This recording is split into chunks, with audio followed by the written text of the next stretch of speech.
Hello everyone, I am Anil Bharti, Assistant Professor in the Department of Computer Science and Engineering, BLDS CET, Vijaypur. In the last video, we have discussed about laws of logic. These are the 10 laws of logic, and we have also seen law for negation of a conditional.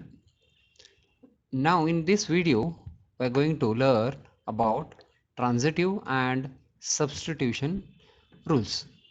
There are three such rules. The first one is if U, V, W are propositions such that U is logically equivalent to V and V is logically equivalent to W, then U is logically equivalent to W. That's all. And this is called as transitive rule. Okay.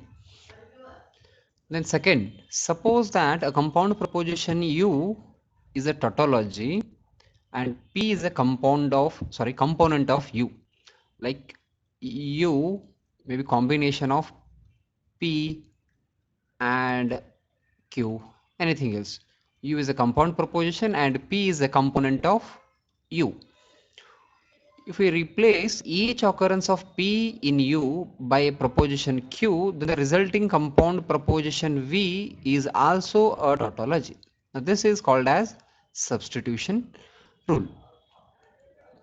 Now third one, suppose that U is a compound proposition which contains a proposition P. Let Q be a proposition such that Q is equivalent to P. Suppose we replace one or more occurrences of P by Q and obtain a compound proposition V, then U will be logically equivalent to V. Here you can say U is a compound proposition where we have P as a component, maybe and any operation may be there, but it is combined part of it. Now let us say here yes, this is the combination for V. Now in new compound proposition V, if I replace P by Q, then it remains same. That is, it remains same means U will be logically equivalent to V when P and Q are logically equivalent, then it is possible. This is the third rule. Well, now we'll see some examples.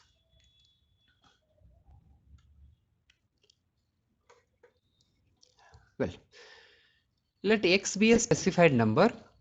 Write down the negation of the following conditional. Now this is the given statement, like if X is an integer, then X is a rational number. Now if you observe, this conditional or this statement is in the form P conditional Q, that is if then. So we can write it in this manner. So here P will be X is an integer, then Q will be X is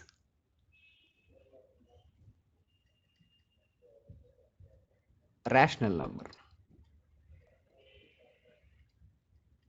Okay, X is a rational number, that is Q. What is negation of P conditional Q? Already we have seen this in last class. Its negation will be P and negation of Q. So this was the negation of this part. RHS is negation of this P conditional Q. Now this is the required result. Now in this form we should write what is P. P is nothing but X is an integer. Here let me write required answer. X is an integer. Then here we have and not Q. Q is X is a rational number. Then not Q means X is not a rational number. This is how we can solve such problems. Like there will be a statement, then we should write its form in notations in terms of P and Q, then you should write its negation. Like here we have written negation of this conditional was P and not Q. Then again write this answer in terms of words. Well, now one more type of problem will be like simplify the following compound propositions using laws of logic. Okay, I have given two examples. One I will solve in this video. The second one you can try on your own. So let me start with this. Now let me rewrite it once again. P or Q and negation of not P and Q. Well, now if you observe here, this negation can be distributed inside, or by using De Morgan's law we can write. First let us see what is De Morgan's law. See here, where is the De Morgan's? Here. See, if we have negation, we can distribute this negation inside this bracket. Now it will be like negation of P, instead of or it will be and negation of Q. If it is and, there will be a or. So by using this rule we can solve that example. So here, so what I can write, P, wait for a while,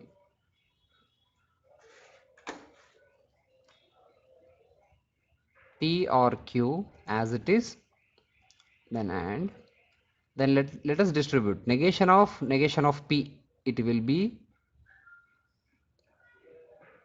or let me write negation of P, instead of and we should write or.